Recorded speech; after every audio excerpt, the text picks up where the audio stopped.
नमस्कार, जय जोहार, जय छत्तीसगढ़। मैं आंचल और आप देख रहे हैं एमके स्टूडियो सीजी।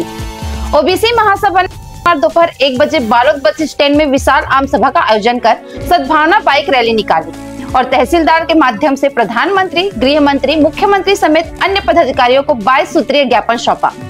इस रैली का उद्देश्य जातिगत जनगणना की शीघ्रता, छत्तीसगढ़ में लंबित 27% ओबीसी आरक्षण की तत्काल बहाली और ओबीसी समुदाय को हर क्षेत्र में समान प्रतिनिधित्व दिलाने की मांग को लेकर जन जागरूकता फैलाना था।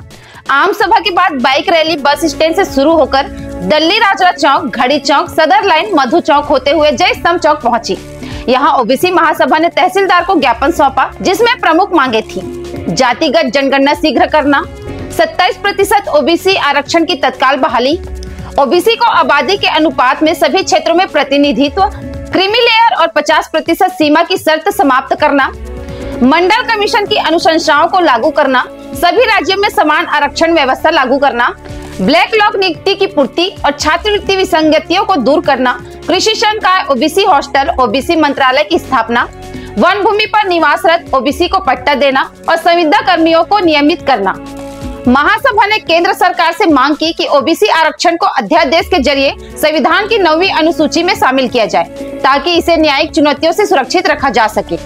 कार्यक्रम में प्रदेश अध्यक्ष राधेश्याम साहू, विधायक संगीता सिन्हा, प्रदेश महासचिव यज्ञ देव पटेल, महिला मोर्चा की कार्यकारी अध्यक्ष खिलेश्वरी साहू, जिला अध्यक्ष रोशन शर्मा, ब्लॉक अध्यक्ष पवन साहू, कांग्रेस जिला अध्यक्ष चंद्रेश हिरवानी, गोड़वाना महासभा, सर्व आदिवासी समाज समेत ढीमर, सोनी, सोनकर यादव और निषाद समाज के प्रतिनिधियों ने भारी संख्या में भाग लिया।